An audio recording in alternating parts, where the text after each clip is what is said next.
제16장.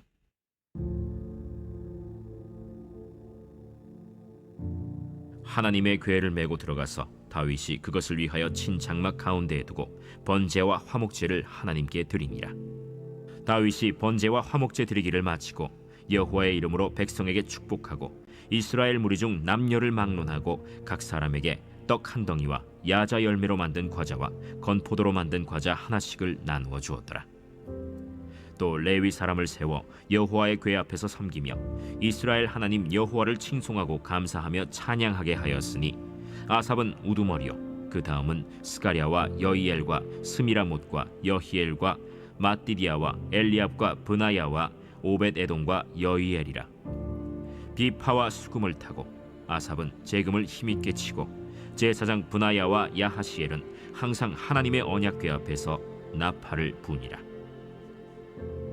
그날에 다윗이 아삽과 그의 형제를 세워 먼저 여호와께 감사하게 하여 이르기를, 너희는 여호와께 감사하며 그의 이름을 불러 아뢰며 그가 행하신 일을 만민 중에 알릴지어다. 그에게 노래하며 그를 찬양하고 그의 모든 기사를 전할지어다. 그의 성호를 자랑하라. 여호와를 구하는 자마다 마음이 즐거울지로다. 여호와와 그의 능력을 구할지어다. 항상 그의 얼굴을 찾을지어다. 그의 종 이스라엘의 후손 곧 택하신 야곱의 자손 너희는 그의 행하신 기사와 그의 이적과 그의 입의 법도를 기억할지어다. 그는 여호와 우리 하나님이시라. 그의 법도가 온 땅에 있도다. 너희는 그의 언약 곧 천대 명령하신 말씀을 영원히 기억할지어다. 이것은 아브라함에게 하신 언약이며 이삭에게 하신 맹세이며 이는 야곱에게 세우신 율례 곧 이스라엘에게 하신 영원한 언약이라. 이르시기를 내가 가나안 땅을 내게 주어 너희 기업의 지경이 되게 하리라 하셨도다. 그때 너희 사람 수가 적어서 보잘것없으며 그 땅에 객이 되어 이 민족에게서 저 민족에게로 이 나라에서 다른 백성에게로 유랑하였도다. 여호와께서는 사람이 그들을 해하기를 용납하지 아니하시고 그들 때문에 왕들을 꾸짖어 이르시기를 나의 기름 부은 자에게 손을 대지 말며 나의 선지자를 해하지 말라 하셨도다. 온 땅이여 여호와께 노래하며 그의 구원을 날마다 선포할지어다. 그의 영광을 모든 민족 중에 그의 기이한 행적을 만민 중에 선포할지어다. 여호와는 위대하시니 극진히 찬양할 것이요 모든 신보다 경외할 것이며 만국의 모든 신은 헛것이나 여호와께서는 하늘을 지으셨도다. 존귀와 위엄이 그의 앞에 있으며 능력과 즐거움이 그의 처소에 있도다. 여러 나라의 종족들아 영광과 권능을 여호와께 돌릴지어다. 여호와께 돌릴지어다. 여호와의 이름에 합당한 영광을 그에게 돌릴지어다. 제물을 들고 그 앞에 들어갈지어다. 아름답고 거룩한 것으로 여호와께 경배할지어다. 온 땅이여 그 앞에서 떨지어다. 세계가 굳게 서고 흔들리지 아니하는도다. 하늘은 기뻐하고 땅은 즐거워하며 모든 나라 중에서는 이르기를 여호와께서 통치하신다 할지로다. 바다와 거기 충만한 것이 외치며 밭과 그 가운데 모든 것은 즐거워할지로다. 그리할 때에 숲속의 나무들이 여호와 앞에서 즐거이 노래하리니 주께서 땅을 심판하러 오실 것이미로다. 여호와께 감사하라. 그는 선하시며 그의 인자하심이 영원함이로다. 너희는 이르기를 우리 구원의 하나님이여 우리를 구원하여 만국 가운데서 건져내시고 모으사 우리로 주의 거룩한 이름을 감사하며 주의 영광을 드높이게 하소서 할지어다. 여호와 이스라엘의 하나님을 영원부터 영원까지 송축할지로다. 아멘. 하매 모든 백성이 아멘 하고 여호와를 찬양하였더라. 다윗이 아삽과 그의 형제를 여호와의 언약궤 앞에 있게 하며 항상 그 궤 앞에서 섬기게 하되 날마다 그 일대로 하게 하였고 오벳에돔과 그의 형제 68명과 여두둔의 아들 오벳에돔과 호사를 문지기로 삼았고 제사장 사독과 그의 형제 제사장들에게 기브온 산당에서 여호와의 성막 앞에 모시게 하여 항상 아침 저녁으로 번제단 위에 여호와께 번제를 드리되 여호와의 율법에 기록하여 이스라엘에게 명령하신 대로 다 준행하게 하였고, 또 여호와의 인자하심이 영원하심으로 그들과 함께 헤만과 여두둔과 그리고 택함을 받아 지명된 나머지 사람을 세워 감사하게 하였고, 또 그들과 함께 헤만과 여두둔을 세워 나팔과 제금들과 하나님을 찬송하는 악기로 소리를 크게 내게 하였고, 또 여두둔의 아들에게 문을 지키게 하였더라. 이에 뭇 백성은 각각 그 집으로 돌아가고 다윗도 자기 집을 위하여 축복하려고 돌아갔더라.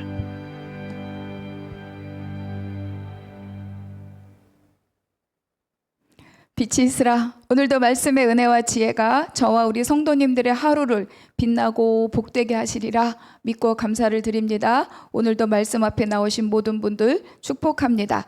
자, 오늘 우리가 함께 나눌 말씀은 역대상 16장입니다. 그러니까 언약궤로 옮기고 안치하고 감사하는 내용들이 계속 이어지고 있죠. 우리가 앞에 13장에서 새 수레로 언약궤를 옮기려고 하다가 베레스 우사 사건을 경험합니다. 그래서 다윗은 14장에서 깨달음을 얻었죠. 그리고 15장에서 여호와께서 명령하신 대로 준행하여서 언약궤를 옮겨왔습니다. 자, 오늘 16장 본문에서는 바로 그러한 하나님께 감사와 찬양을 올려드립니다. 1절과 2절 같이 읽겠습니다.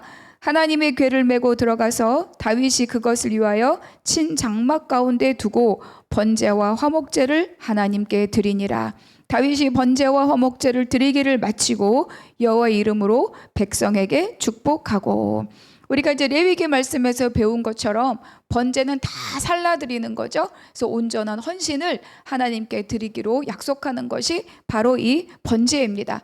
화목제는 하나님의 관계가 화목하여 되었음을 감사로 드리는 제사가 바로 이 화목제인 거죠. 그래서 보니까 제사를 드린 후에 다윗이 백성들을 축복하였다. 그리고 남녀를 막론하고 각 사람에게 떡과 과자를 하나씩 나누어 주었다. 이렇게 기록하고 있습니다. 그러니까 화목제는요, 공동 식사가 중요합니다. 그래서 필요한 부분, 기름 이런 것만 하나님께 살라드리고 나머진 다 그 제사에 참여한 자들과 함께 나누어 먹도록 한 것입니다. 그러니까 하나님과 화목하게 되면 그 모든 은혜가 백성들에게도 흘러가고, 그리고 백성들 사이에도 어때요? 교제가 일어나고 화평이 일어나고 이렇게 기쁨이 나누어지는 거죠. 우리가 생각해 보면 이것이 바로 예배입니다.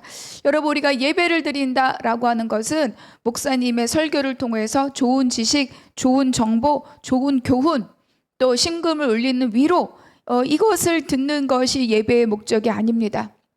하나님 앞에 예배를 한다는 것은 제일 중요한 게 뭐예요? 하나님을 경외하고 하나님을 찬양하고 하나님을 왕으로 높이는 거예요. 그때 중요한 것이 무엇입니까? 나의 감정과 상관이 없다는 거예요. 나의 감정을 꺾고 내가 뭔가 지금 화가 나고 뭔가 불평이 있고 뭔가 있더라도 우리가 예배의 자리로 들어오는 그 순간 그것을 다 내려놓고 우리를 구원하여서 하나님의 백성으로 부르신 그 하나님을 찬양하고 경배하고 왕으로서 높이고, 그럴 때 하나님으로부터 은혜가 주어지면 그 은혜가 나의 일터에, 나의 가정에, 내가 살아가는 모든 삶의 자리에 흘러가게 되는 거죠. 이것이 예배입니다. 그래서 오늘도 바로 번제와 화목제를 드리고, 그리고 그 은혜가 백성들에게까지 흘러가고 그 기쁨이 함께 나누어지는 현장을 오늘 이 말씀 속에서 발견할 수 있습니다. 여러분, 우리가 예배함으로, 내가 예배함으로 하나님의 은혜를 채워서 그것을 나의 이웃들에게, 가정의 이웃의 공동체에 흘려보낼 수 있는 저와 여러분이 되시기를 축복합니다.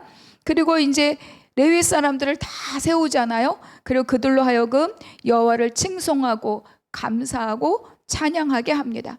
16장 이 본문 안에는 감사와 찬양이라는 단어가 여러 번 반복되어 있습니다. 다윗은 무엇을 감사하게 하고 무엇을 찬양하고 있느냐, 그것들 우리가 한번 같이 살펴보면 좋겠죠. 8절에 보니까 그가 행하신 일 이렇게 나오고 9절에 보니까 그의 모든 기사 이렇게 나옵니다. 그러니까 여호와의 행사와 또 그의 기사와 그의 행하신 기사와 이적들을 감사하고 찬양하게 하는 거죠. 우리 12절과 13절 같이 읽겠습니다. 그의 종 이스라엘의 후손 곧 택하신 야곱의 자손 너희는 그의 행하신 기사와 그의 이적과 그 입의 법도를 기억할지니라. 여러분, 우리가 하나님의 행하신 가장 놀라운 기사와 이적과 그리고 또 행사는 무엇이겠습니까? 그렇죠. 전체 성경에서 말씀하는, 그리고 전 인류의 구속사로 본다면 바로 창조 사역과 구원 사역입니다. 하나님께서 말씀으로 온 피조를 만드셨고 그리고 사람을 만드셨다. 그런데 그것을 거역한 것은 사람입니다. 그런데 하나님께서 그것을 그냥 두지 않으시고 바로 어때요? 구원을 약속하셨죠.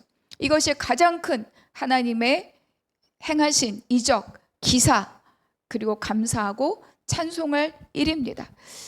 이것보다 더 기이한 일, 이것보다 더 감사한 일, 이것보다 더 찬송할 일은 없을 것입니다.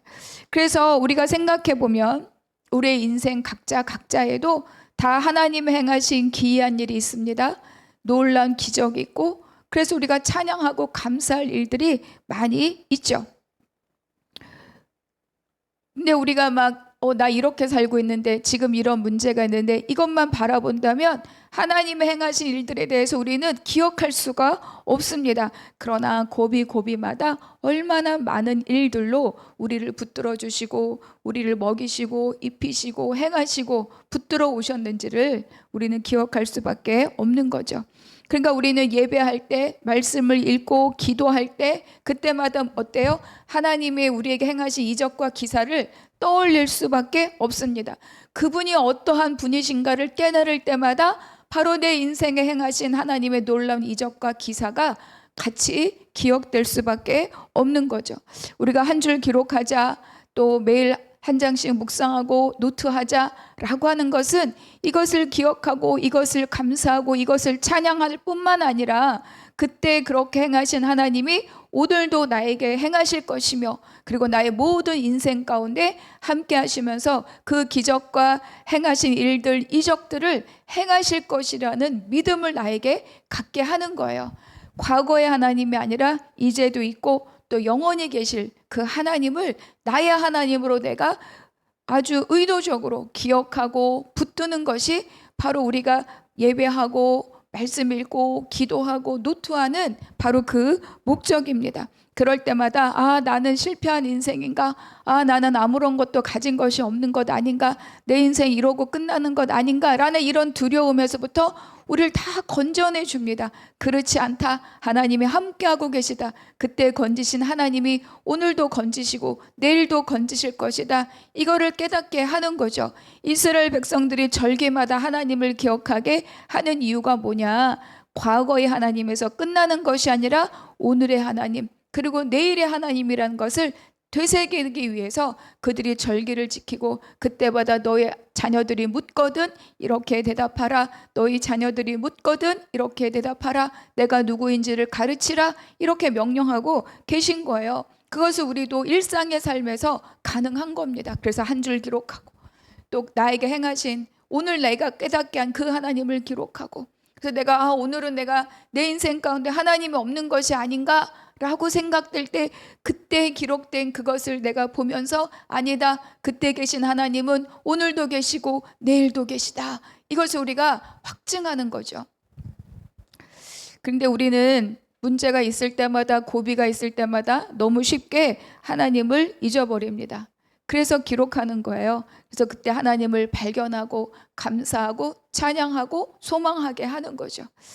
그래서 여러분 이거를 너무 무거운 숙제로 받지 않으시기를 바랍니다. 그래서 바쁜 내 문제에 골몰하거나 일에 치여서 바쁘게 살아가는 일상 속에서 내가 하나님을 잊어버리고 놓치고 기억조차 못하는 그러한 순간들이 현대의 삶에서 많이 있는데 내가 새벽이든 또 잠깐 짬을 내서 점심시간에 잠깐 하든 또 하루를 마무리하면서 하든 또 주일에 우리가 예배를 드릴 때 그때마다 나에게 행하신 내 인생 가운데 행하신 이적과 행하신 기적과 행하신 모든 일들을 기억하고 그것을 감사하고 찬양할 수 있는 저와 여러분 되시기를 축복합니다.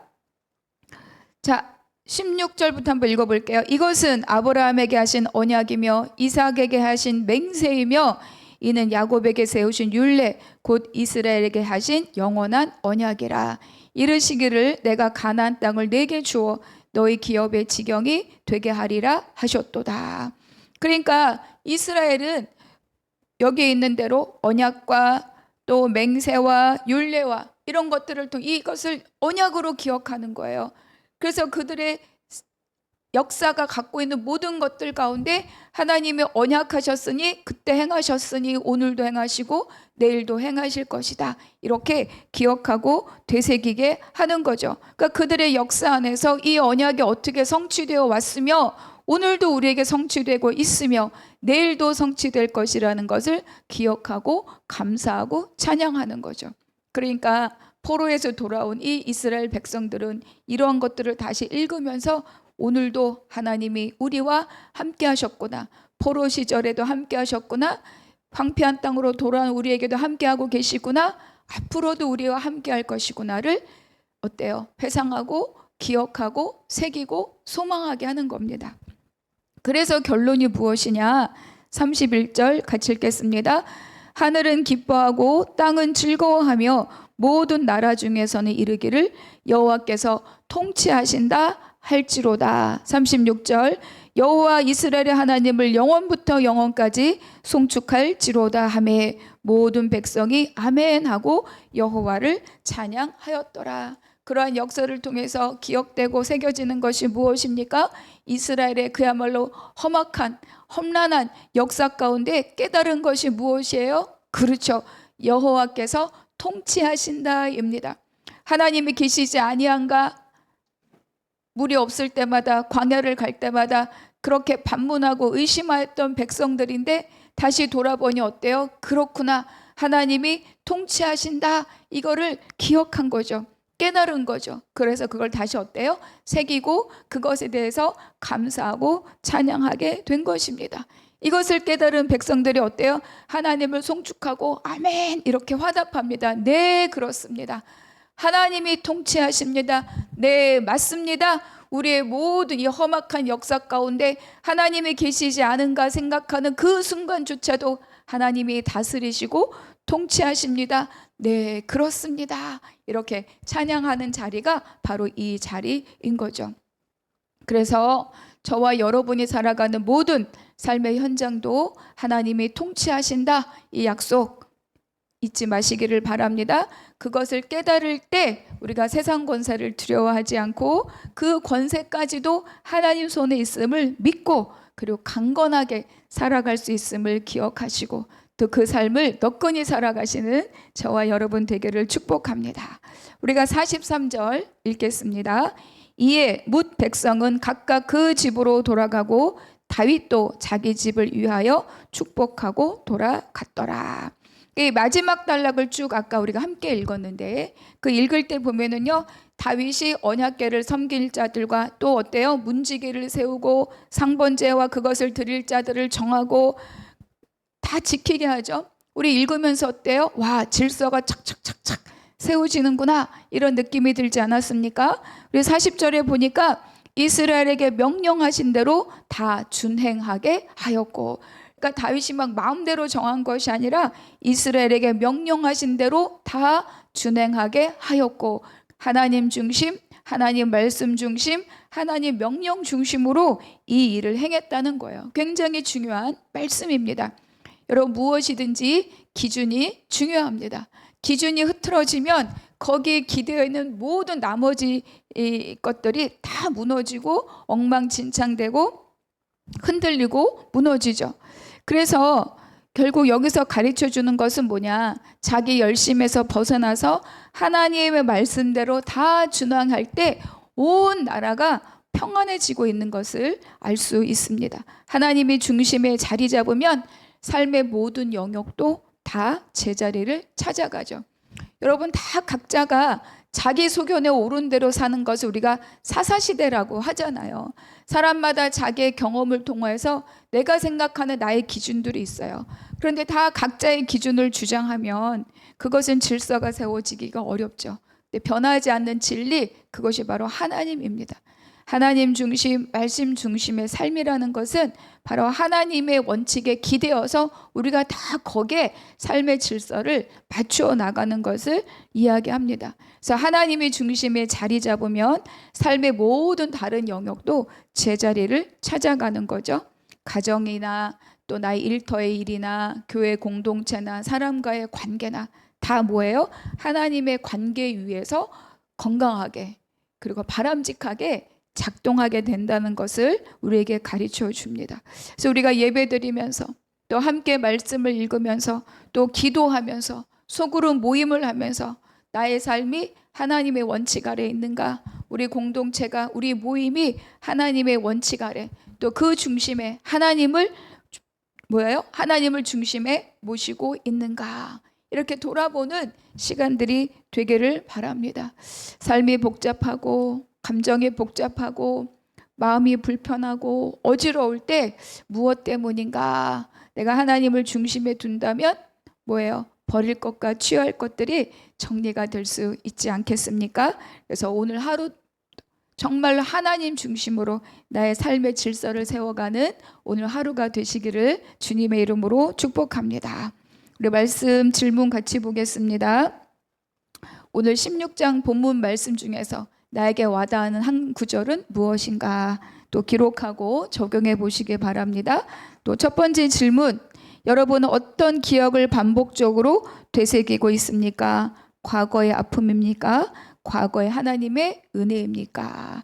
두 번째, 내 삶의 중심에 누가 혹은 무엇이 자리 잡고 있습니까? 기도하겠습니다. 하나님 감사합니다. 오늘 깨달은 말씀으로 오늘 하루를 강건히 살게 하여 주시옵소서. 삶이 흔들리고 복잡할 때 다시 한번 예배를 통하여서 하나님을 중심에 모시고 하나님의 행하신 모든 일들을 기억하며 감사하는 우리가 되게 하여 주시옵소서. 하나님이 내 삶의 중심이 되실 때 모든 것이 질서를 회복하고 그리고 삶의 자리가 회복되는 것을 믿습니다. 오늘 하루 그러한 질서를 따르고 회복하는 복된 날 되게 하여 주시옵소서. 모든 것을 감사하고 예수 그리스도 이름으로 기도하옵나이다. 아멘.